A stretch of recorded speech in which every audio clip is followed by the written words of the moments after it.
We hope you enjoyed the short trip from your kitchen to your desk.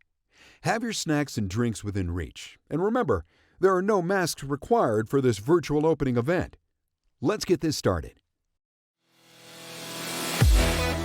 Ladies and gentlemen, get ready to celebrate with NTT Global Data Centers as we launch two of our newest data centers in Hillsboro and Chicago. Stay tuned at the end for a live Q&A with our Americas team at NTT Global Data Centers. Questions? Submit in the chat bar during our event. And here we go. In 3, 2, 1. Hello, my name is Abhijit Dubey, and I am the new Global CEO for NTT Limited. I want to welcome everyone to this exciting virtual event all the way from London. I'm Jason Goodall. I'm the Global Chief Executive Officer of NTT Limited. I want to welcome everyone to this very exciting global event. I'm dialing in from a place called Plettenberg Bay here in South Africa. My name is Simon Walsh. I'm the CEO of NTT Limited in the Americas, and I'm delighted to welcome you to our virtual event from Dallas in Texas. My name is Masaki Moribayashi, and I am the Senior Executive Vice President of Services for NTT. I want to welcome everyone to this exciting virtual event all the way from London. Konnichiwa. My name is Ryuichi Matsuo, and I am the Executive Vice President, Global Data Center for NTT. I want to welcome everyone to this exciting virtual event all the way from Tokyo. Konnichiwa. My name is Yasuo Suzuki, and I'm Senior Vice President of Business Management for Data Center Division. I want to welcome everybody to this exciting virtual event all the way from Tokyo, Japan. Namaste. My name is Sharad Sanghi, and I'm the CEO of NTT Global Data Centers in India. I welcome all of you to this exciting virtual event all the way from Mumbai, India. Hello and guten Tag. My name is Florian Winkler, and I'm the CEO of NTT's Global Data Center Division in EMEA. I want to welcome everyone to this exciting event, virtual event, all the way from Frankfurt in Germany. Wow, was that exciting? I'd like to thank all of those NTT executives from joining us from all over the world. It's great to be part of a larger team. I'd also like to thank all of you for attending today's event. I'm Doug Adams, and I'm the President and CEO of NTT Global Data Centers Americas. This is an exciting and interesting time to be part of the data center industry. 2020 was a very challenging year, but we accomplished a lot. I'm not sure that any of us believed that we'd be doing a virtual toast for the grand opening a year and a half ago when we incepted these data centers. But you know what? 2020 taught us to be flexible, agile, and innovative. We accomplished a lot. We took 4 separate companies and rolled them together to create NTT Global Data Centers. NTT Global Data Centers is the 3rd largest provider globally, and we have access to 160 data centers worldwide. We also have integrated NTT Global Data Centers into a larger company called NTT Limited, which gives access to our customers to services that we never dreamed of providing in the past. In addition, we've broken ground here in the US on 5 new data centers and 4 new markets to support the tremendous growth we had in 2020. So I want to thank my team for all of the hard work and dedication and the amazing things that they did during the incredibly challenging year of 2020. Over the next 30 minutes or so, we're going to give you tours of our Chicago facility that we call CH1 and our Hillsboro facility that we call HI1. We're also going to do a ribbon cutting and a champagne toast. But first, I'd like to start by introducing Joe Goldsmith. He's our Chief Revenue Officer, my good friend, and him and his team are responsible for pre-letting much of the facilities we're about to show you. Take it away, Joe. Wow, thank you, Doug. I appreciate the introduction. This is really cool, having a virtual event with our audience from all around the world. I also want to say thank you to the management team from all around the world. We've seen some folks from Tokyo, some people in London, people here in the US. It's really great to see everybody from all around the world welcoming us to this event. Doug, thank you for giving such a great overview of the really exciting time that we're having here at Global Data Centers.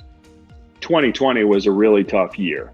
And as I'm sure for everyone, we're working from home, we're working in a new type of environment, spending a lot of time on team calls and Zoom calls, and it's really been tough to try to maintain the tempo of our business and continue to grow.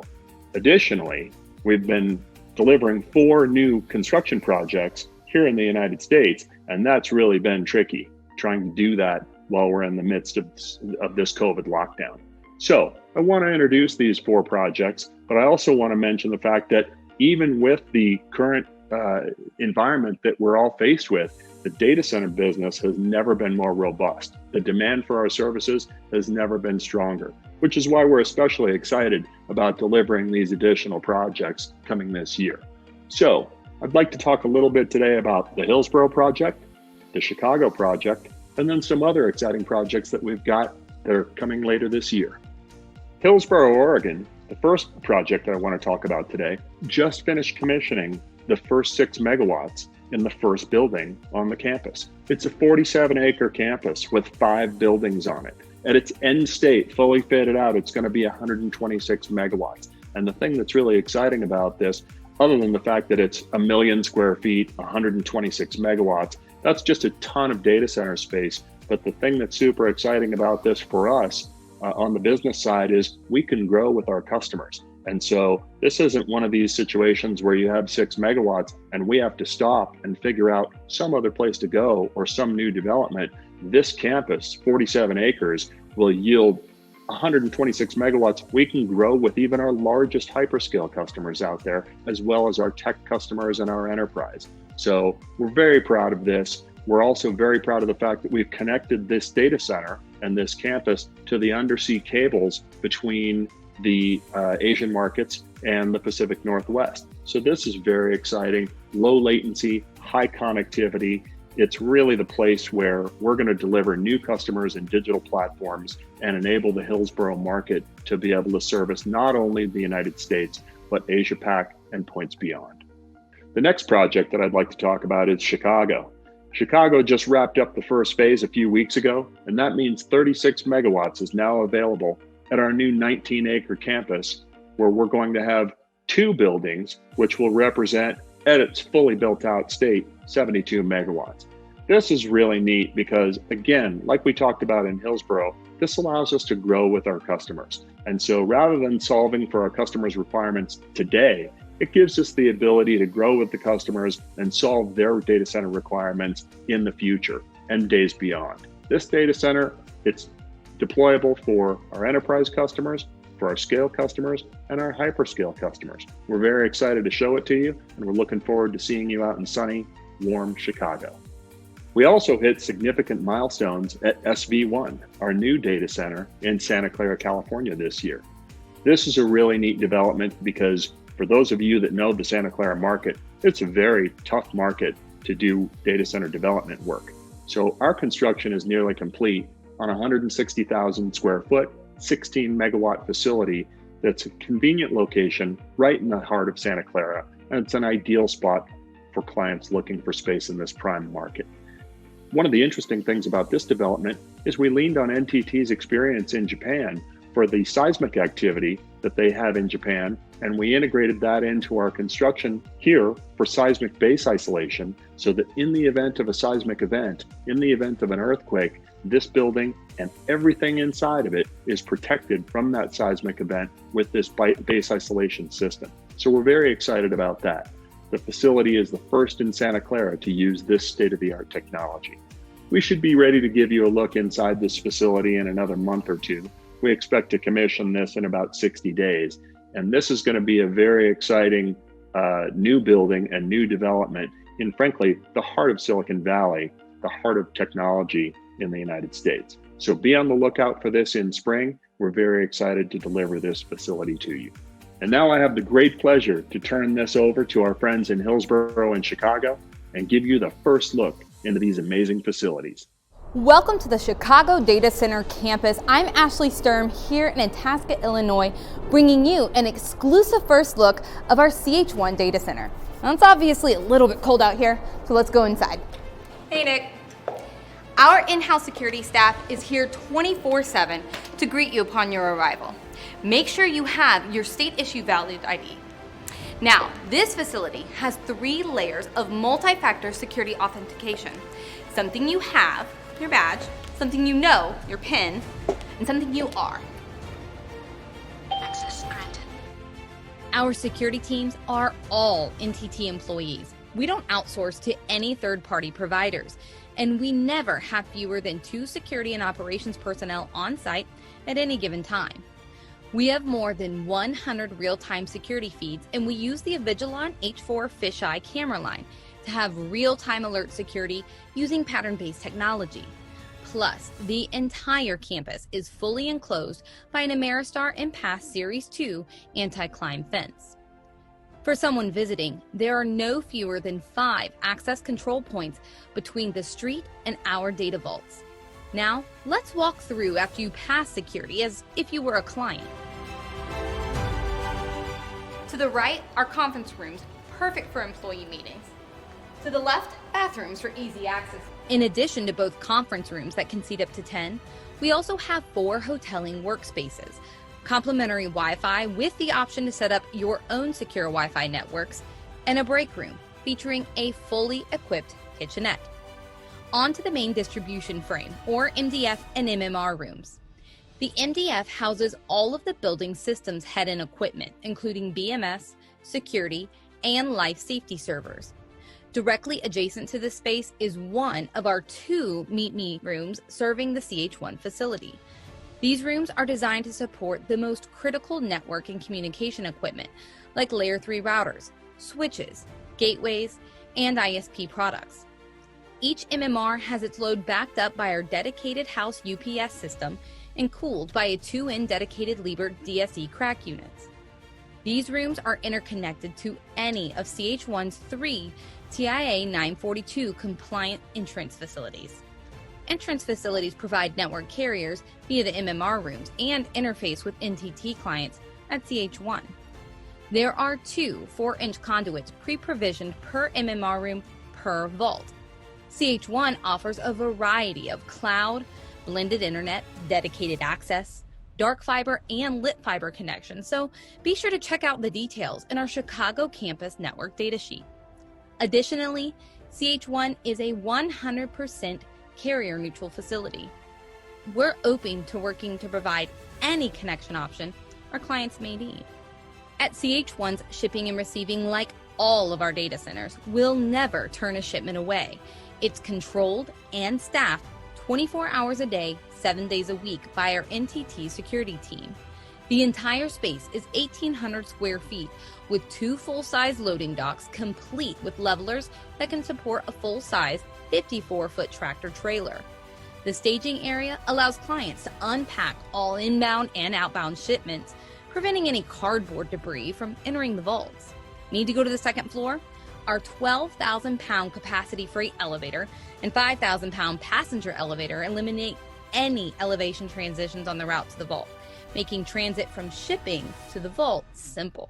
This data center has 2 levels, and on each floor, we have 3 separate vaults, 6 megawatts each. Access granted. And as you can see, we have plenty of space for you to configure your infrastructure, however best suits your needs. Every vault has a 13-foot, 6-inch high ceiling with a Gordon grid capable of supporting 30 pounds per square foot. At CH1, we utilize a slab design with hot aisle containment as a requirement. The data vaults are protected by a double interlock pre-action sprinkler system, and each vault is an independent zone. There are 2 independent chilled water loops, 1 per floor, each designed to cool the 18 megawatts of IT load on each floor. The mechanical electrical gallery houses the Vertiv fan coil walls, which cool the vault. All cooling infrastructure is at least N+1. The chiller plant control rotates chillers when one fails to start another chiller automatically, and there are 20 air-cooled chillers per 18 megawatt floor. Each chiller is rated at 345 tons and are configured as N+2 redundant. The chillers do have an integral-free cooling coils to make use of cool ambient conditions and minimize power consumption. The fan walls are N+1 or higher depending upon the customer requirements, and all fan walls continuously run. When one fan coil wall fails, the remaining fan walls automatically increase fan speed and cooling capacity to carry the vault. Each chiller and fan wall can also be run manually by the operator if required in an emergency, and emergency operational procedures are in place to guide an operator through this process. The 500 kVA Layer 0 PDUs are populated with 6 100% rated 400 amp breakers, and our distribution is 415 240 volt system. The campus is served by 4 primary high voltage utility feeds from Con Ed's Itasca substation. There are 3 primary feeders, each rated at 30 MVA, plus 1 alternate. Each is sourced from a separate high voltage transformer. The generator enclosures house the Kohler 3.25 megawatt generators used to maintain power to the vaults in the event of a utility power loss. The generators are constructed in an N+1 configuration, with 4 primary generators for each vault and one 1.5 megawatt generator dedicated to house power. Each generator has a dedicated belly fuel tank with 24 hours worth of fuel storage. The total site capacity is 136,962 gallons. In the electrical modules, you'll find the uninterruptible power supplies and the lithium-ion backup batteries. 2 parallel Mitsubishi 1 megawatt UPS systems are designed in an N+1 or 4 to make 3 distributed redundant configuration. Last but not least is the current 11,500 square feet of office and storage space. This versatile space can be directly customized to meet any client's needs and boast some great views. Now that wraps up your exclusive view of the first phase of CH1. Let's head over to the West Coast to hear from Chris in Hillsboro. Hi, it's me, Chris Saxey, and today we're going to be taking a never-before-seen look into our Hillsboro Data Center campus. HI1 is the first of 5 planned facilities for our 42-acre, 126 megawatt campus here in Hillsboro, Oregon. These 6 highly dense 6 megawatt environments are perfect for single user or co-location requirements and also meet the needs of our hyperscale and enterprise customers. Portland General Electric is our electricity service provider here, and they're well known for reliability and low cost. But not only that, we offer green options and are the only data center in this market to be compliant under Oregon's Cleaner Air Act, ensuring clean air for Oregon for generations to come. This campus is entirely encompassed by an Ameristar Series 2 anti-climb fence. The facility is surveilled by an Avigilon security camera system. We maintain 90 days worth of video surveillance on site at any time. Upon entry into this facility, all individuals are asked to present a government-issued photo ID, and our security personnel will cross-reference that against an access control list that's controlled by you via our Matrix portal. There are no fewer than 5 access control points between the street and your space. We utilize 3 separate types of access control that involve something you have, something you are, and something you know. There are 8 hoteling locations available within the front of house space at HI1. Each of them is capable of accessing our free Wi-Fi service. In addition to that, we offer the opportunity for our clients to provide their own secured Wi-Fi, so long as the frequency doesn't overlap with any of the existing Wi-Fi systems on site. HI1 also includes 2 conference rooms capable of supporting up to 10 individuals per conference room. These can be reserved via our online portal, and you have access to these at any time. HI1 also offers this break room space as an amenity for your employees as a respite away from the grind of the data floor. Welcome to our MDF room. This room serves as a central nervous system for HI1 and supports our fire alarm, security, and access control systems. All systems within this room are backed up by 2 300 kVA UPS systems on our house lineup. These are TIA 942 compliant Meet Me rooms. We are a carrier neutral facility. This is the point at which your data floor will be interconnected to the outside world. We supply 100% UPS backed up power to all equipment within this MMR room. It is one of the most secure rooms in this facility. We're standing in front of HI1 shipping and receiving. These spaces are controlled 24/7 by our security personnel who are on site to receive your packages any time of day. Let's take a step inside and take a look.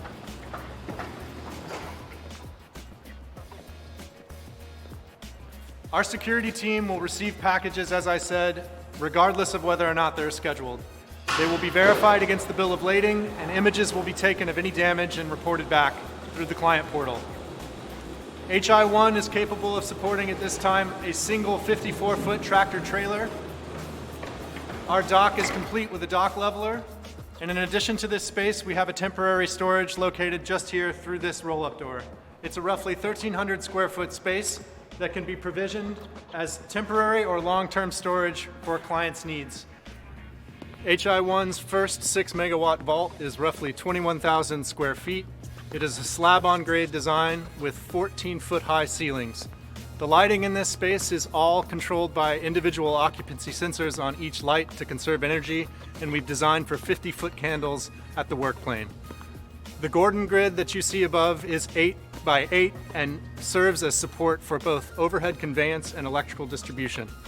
As we move to the edge of the data hall, we can see the 20 fan wall units serving 325 kW worth of sensible cooling to this space. They're configured in an N+1 fashion and can support up to 4 additional fan wall units based on pre-allocated space. We're currently standing inside the electrical mechanical gallery serving HI1's first 6 megawatt data vault.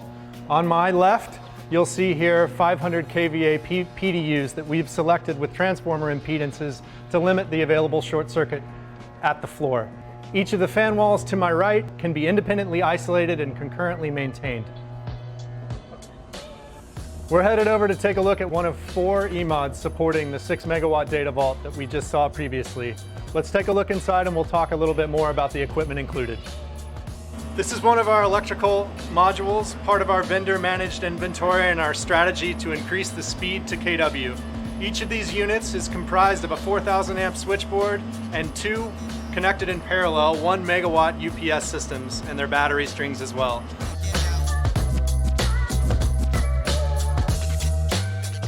We're standing in front of one of 4 generator enclosures supporting 3.25 megawatt Kohler gensets. Each of these gensets has a 24-hour capacity belly tank, and we are also the only data center in Oregon to have been certified by the Oregon Cleaner Air Act, ensuring that we're protecting the environment while we're protecting the certainty of your critical load.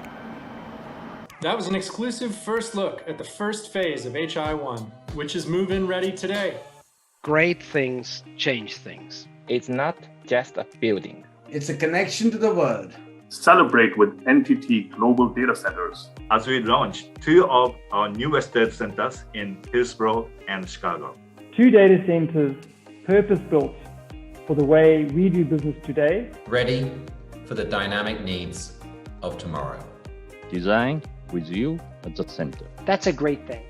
I'm pleased to bring you the official opening of CH1 and HI1.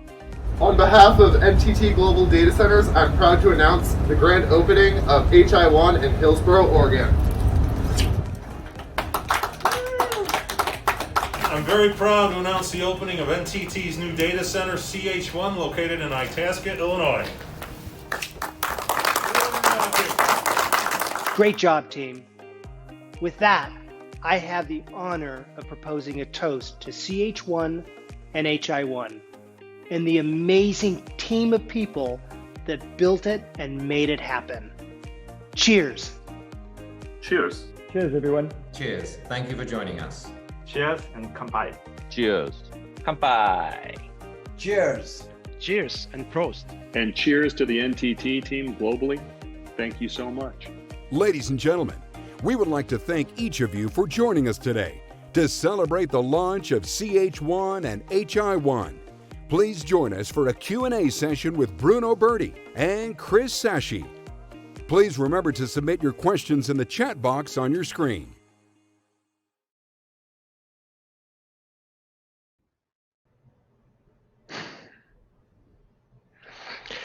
Good afternoon, everyone. Thanks for joining us today. I know we've got a big crowd out there. I am Steve Lem. I am the Senior Vice President of Marketing and Product for the Data Centers Division of the Americas with NTT. I've got Bruno and Chris here with me. We've got a lot of questions coming in, so we're going to dive right in. We'll give Chris a minute to catch his breath. I don't know how he managed to get to his desk so quickly and seem to have changed too. So, Chris, you can take a minute there to get ready. But we'll dive right in as you heard. If you've got more questions, if you want to put those in the Q&A section, we'll dive into those. But let's get going in here as we've got quite a bit to cover. Bruno, let's start with you. We've had a lot of questions about this, and I think we all talked about 2020 being such a different year. But normally we'd all be standing in Chicago or standing in Hillsboro together and be able to spend some time really digging in around the data center.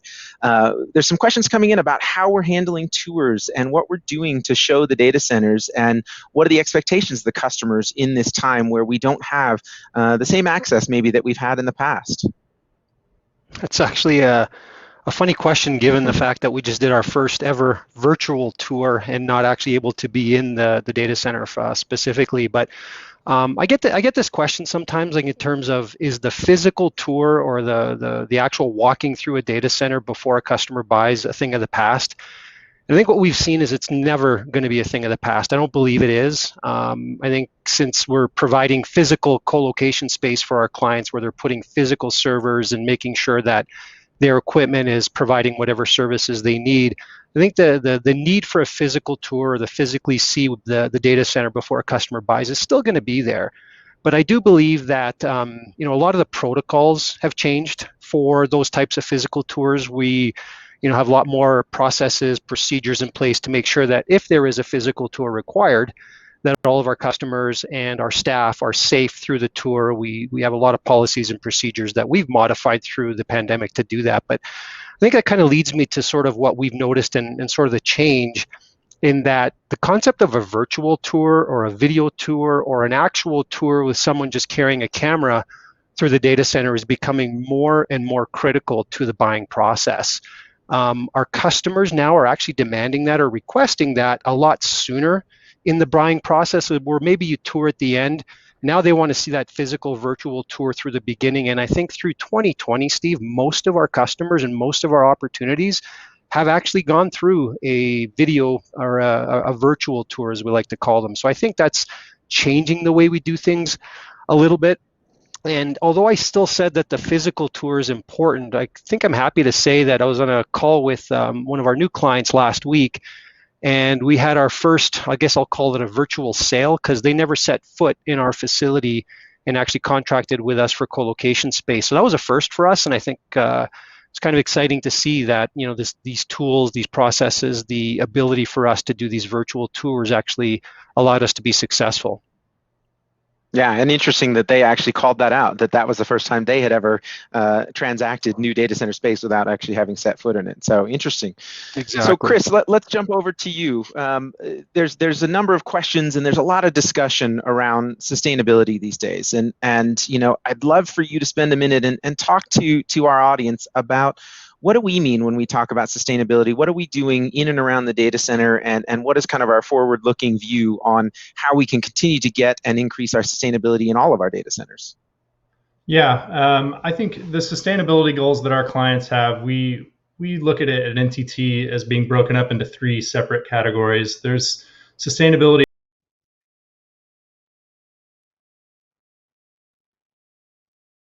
point as far as CH1 and HI1 are concerned. Both utility providers offer renewable energy credits that give our clients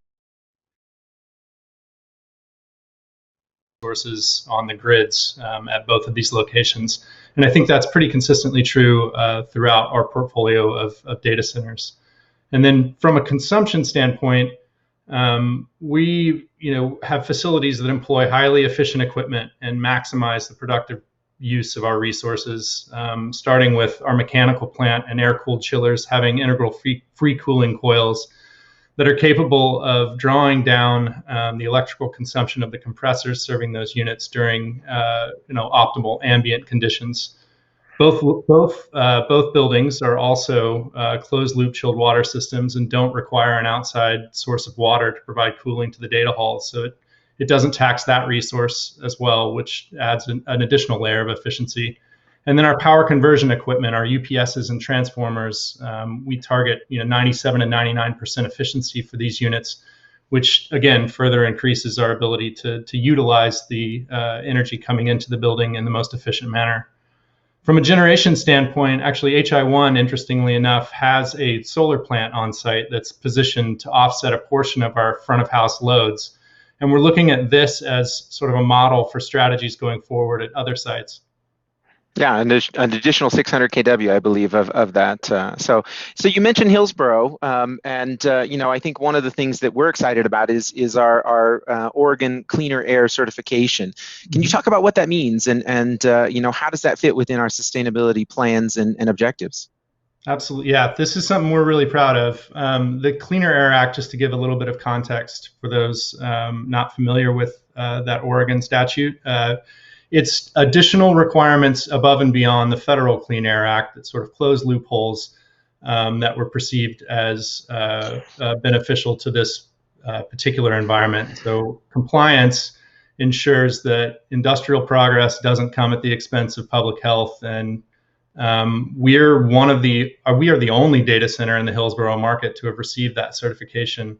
And for our clients, I think it just offers evidence of our commitment to sustainability and commitment to the communities that we operate in.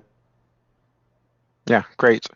So one of the other things, beyond the Cleaner Air Act, is there are some other benefits that in both of those regions, both Hillsboro and Chicago, that we are passing on to our customers with some of the tax incentives and other programs.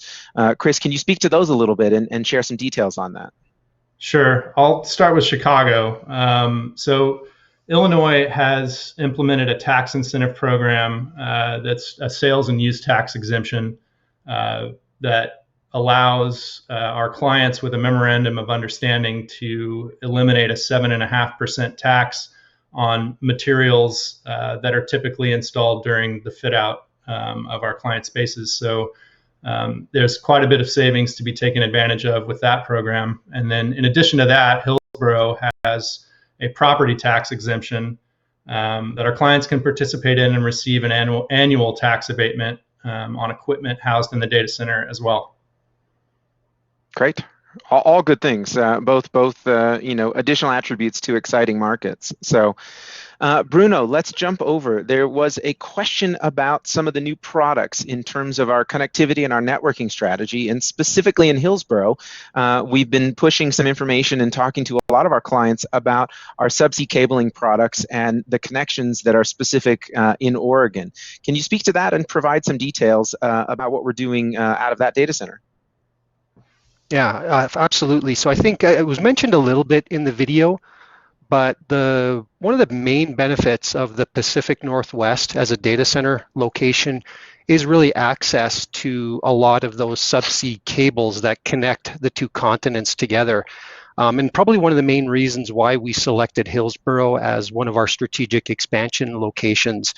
I'm not sure how many people are aware of the number of cables that connect North America to the Asia Pacific region, but there's tons of cables with thousands and thousands and thousands and probably thousands of fibers that are used to facilitate the communications between these two markets and two continents for that matter. So for us, we specifically tapped one of those cable bundles and actually have created an opportunity for our customers to access PC1, which is a specific cable fiber bundle that connects our data center and the clients in our data center to Tokyo, Japan, and all the data centers in that surrounding market. So we make it really easy for customers. So with their co-location services, they can contract with us for either a 10 gig or 100 gig service on that platform or on that cable. And it's turnkey. It's all they need to do is contract with us. We make it part of their co-location service, and they have access to that fiber, that connectivity, and basically have connected those two markets together. So we knew that going in there, it was going to be critical to be able to offer that. And then the other piece that our team did is really try to make it as simple as possible for customers so they weren't dealing with multiple contracts and months of setup time. So we have it ready to go today for customers to contract with us on. Yeah, it's exciting stuff, and one of the real values is as we all build out under the NTT umbrella, being able to offer additional services and products to our customers as we go forward is exciting stuff. So, thanks, Bruno. Yeah. Chris, let's jump back over. You mentioned, Chris, a moment ago, it seems like when you were standing outside our electrical modules about our vendor managed inventory and how we're building and delivering in multiple markets. Talk to us a little bit more about what that means and what the value is for us as a company and how that translates into the flexibility with our clients. Sure. Yeah, I think this is one of the coolest parts about how NTT approaches their construction. Our design and construction teams have kind of sought to put an eye on efficiency, consistency, and repeatability when it comes to our new designs and new builds, both HI1 and CH1. As I had said in the video previously, utilize equipment from our vendor managed inventory for major components of the mechanical and electrical plants. These, in the case of the E-mods that we were looking at, are integrated, assembled, and tested before they ever reach the site.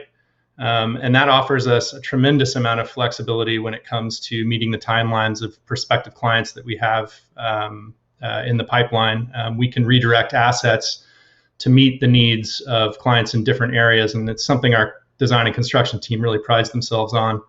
The result of this at the end is a speed to market and an operational consistency that just adds to the overall level of certainty that we're trying to establish with all of our builds. Yeah, and important to give that runway and that flexibility in all of our markets simultaneously. So a really important component of our growth plan going forward.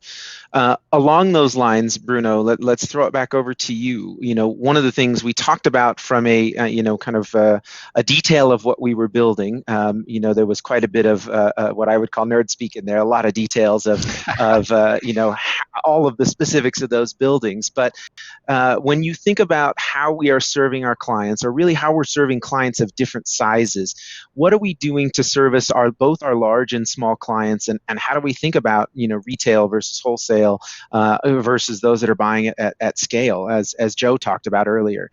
What's our overall strategy, and what are we building in each of these sites? Yeah, I think that's actually one of the things that I believe our company has done right from the start, and we've really understood the fact that no two clients are the same. Even if they were, no two client requirements are the same. So what we've done from the start with our design is we've tried to make sure that we can address the needs of different clients, no matter how big, how small they are. And for us, that means I have a product that I can sell to a client that needs a single cabinet, secured cabinet. I want to keep that in mind because the security of those cabinets and those spaces are critical, but a secured cabinet within our shared environment. We also have the ability to provide a cage enclosure or a secured enclosure that can house and support multiple cabinets in any configuration. We also have the ability to allow our customers to have and purchase an entire, we call them a vault, but it's a data hall. So it's an entire room that could be dedicated to a client if they're buying that at scale. And we also have some clients that are looking to take entire floors or entire buildings, and we've designed our products to really be able to meet the needs of all those customers. And I think one of the things that we've always prided ourselves on the product team is we try to build a product to meet our client needs, not a client that meets our product needs, which is a little bit more difficult to do, but it does give our team some flexibility, and it allows us to have a solution for all the types of opportunities that we're engaged in.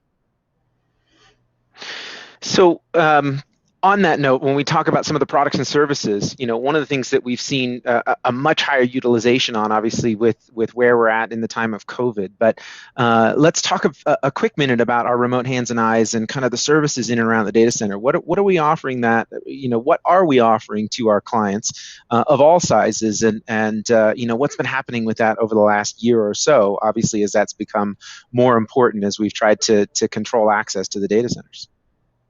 Yeah, that's an interesting phenomenon, because I think I was on a panel last week discussing this specific solution, but basically with everybody moving to a work from home or a lockdown state, the data center doesn't stop. In fact, we've seen data center requirements increase significantly to meet some of these online requirements that work from home really drives.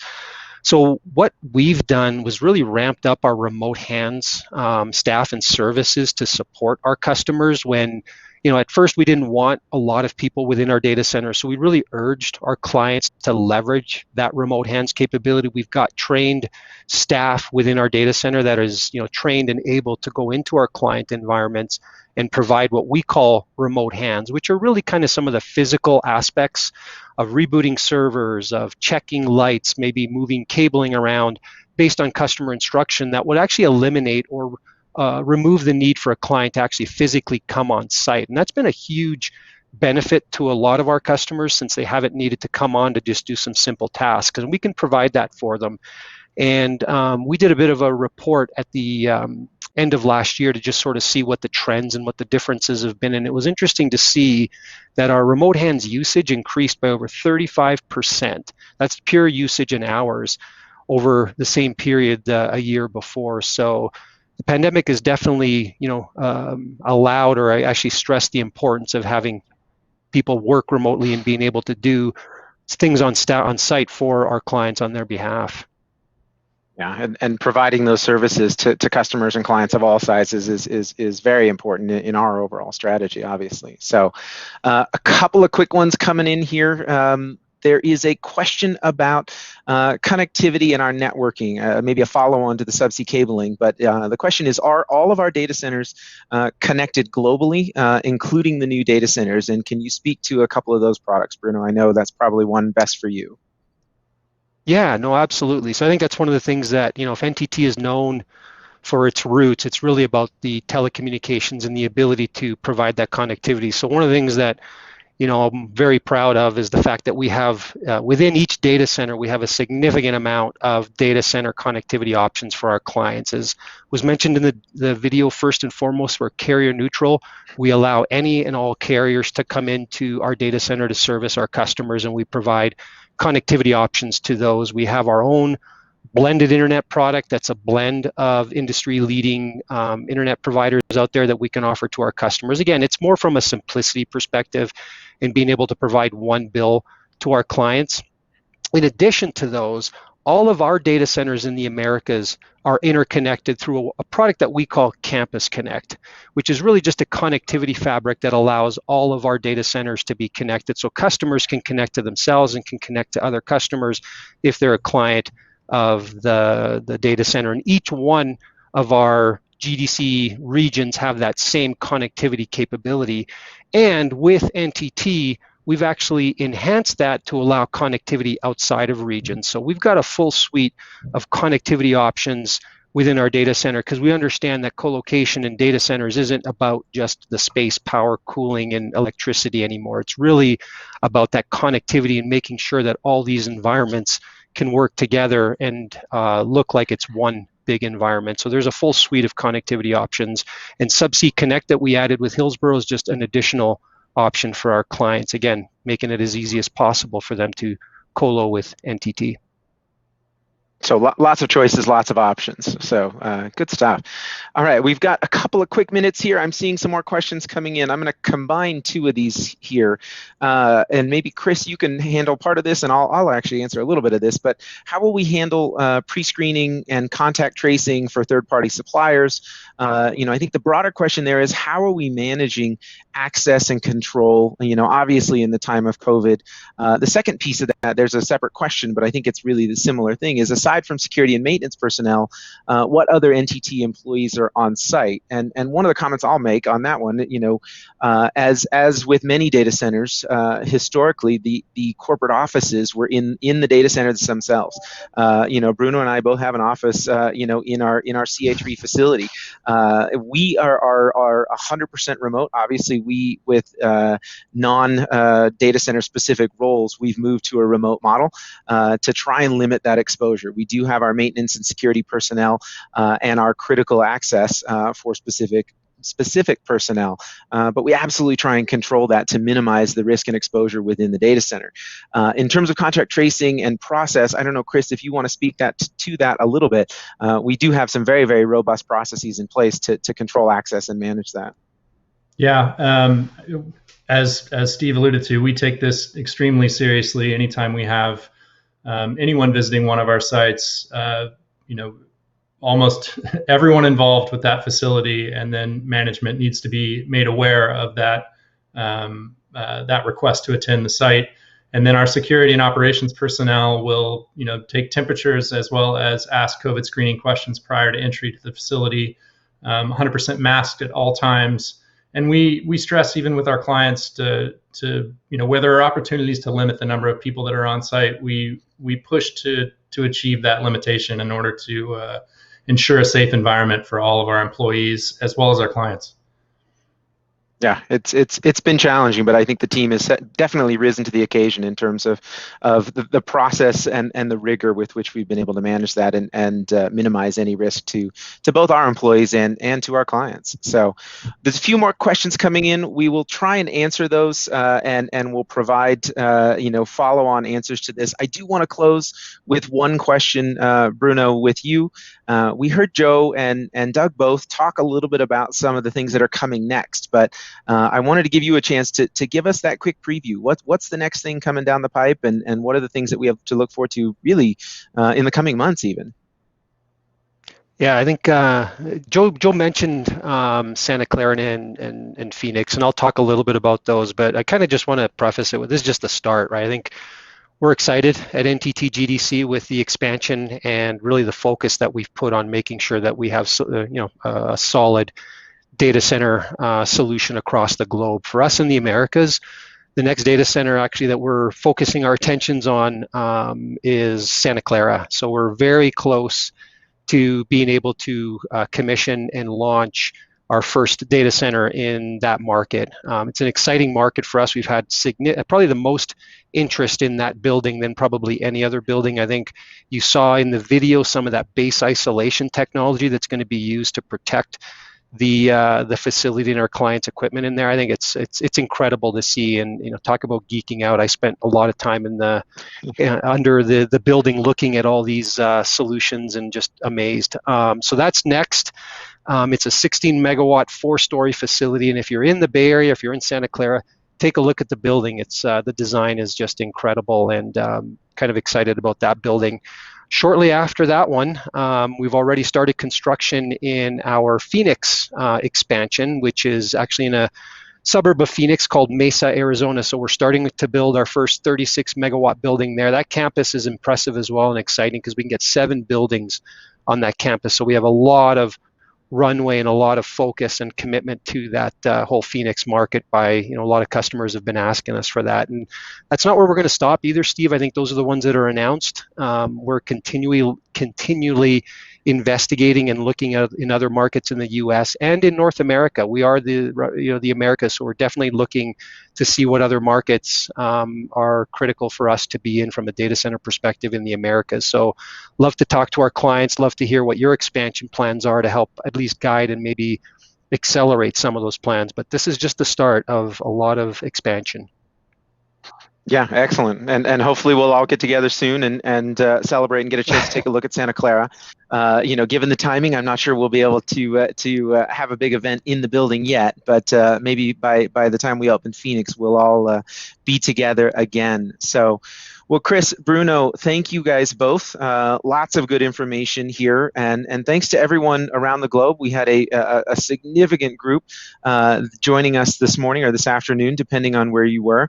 Thank you to Doug and Joe for all of the information, Chris and Ashley for their tours, and our executive team around the globe. That intro and that toast is exciting to think about how many teams and the leadership that we have as we become and are part of the broader NTT community. So thanks to everyone for joining us today. A reminder that this entire session will be available on demand.